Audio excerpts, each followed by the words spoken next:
বৈষ্ণো দেবী কে, কিভাবে তার জন্ম হলো? মাতা বৈষ্ণো দেবী হলেন হিন্দু দেবী দুর্গার একটি রূপ। তিনি মাতা রানী, ত্রিকুটা, অম্বে এবং বৈষ্ণবী নামেও পরিচিত। বৈষ্ণো দেবীকে দেবী মহাকালী, মহালক্ষ্মী এবং মহাসরস্বতীর সম্মিলিত অবতার হিসেবে পূজা করা হয়। তিনি জম্মু ও কাশ্মীরের কাটরায় অবস্থিত ত্রিকুটা পর্বতমালায় একটি পবিত্র গুহায় বসবাস করেন বলে বিশ্বাস করা হয়। প্রতি বছর লক্ষ লক্ষ ভক্ত এই মন্দির দর্শনে যান। মাতা বৈষ্ণো দেবীর মন্দিরটি ভারতের অন্যতম জনপ্রিয় তীর্থস্থান।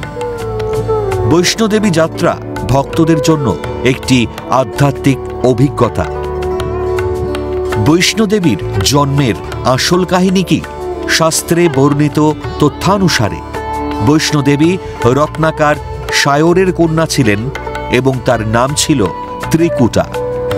তিনি ছিলেন মহাকালী, মহালক্ষ্মী এবং মহাসরস্বতীর সম্মিলিত অবতার। ভগবান বিষ্ণুকে পতিরূপে পাওয়ার জন্য তপস্যা শুরু করেছিলেন।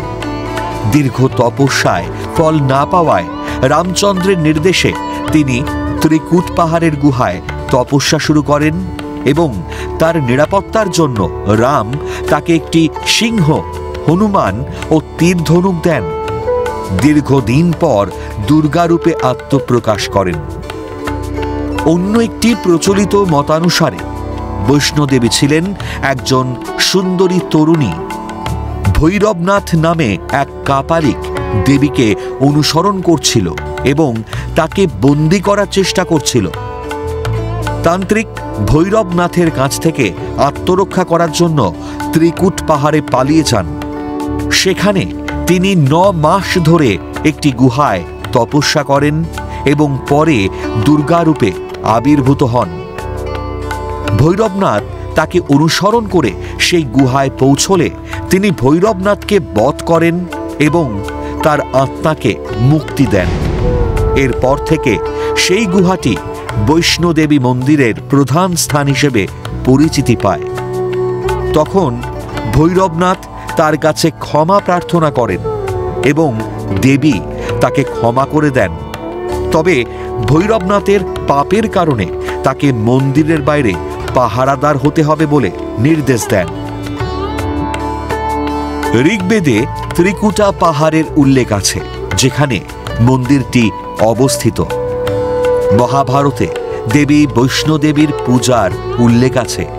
কুরুক্ষেত্র যুদ্ধের আগে অর্জুন আশীর্বাদের জন্য শ্রীকৃষ্ণের পরামর্শে দেবীর আরাধনা করেছিলেন বলে জানা যায়।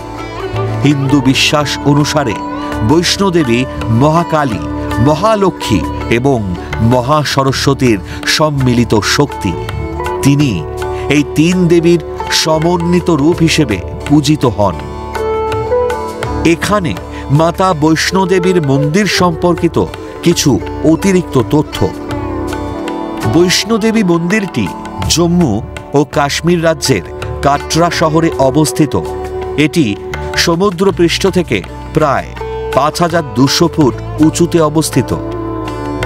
মন্দিরে যাওয়ার জন্য ভক্তরা পায়ে হেঁটে, হেলিকপ্টারে, ঘোড়া বা খচ্চরের পিঠে চড়েও যেতে পারেন। মন্দিরে 3টি প্রধান পিণ্ডি রয়েছে, যা যথাক্রমে মহাকালী, মহালক্ষ্মী এবং মহাসরস্বতীর প্রতীক।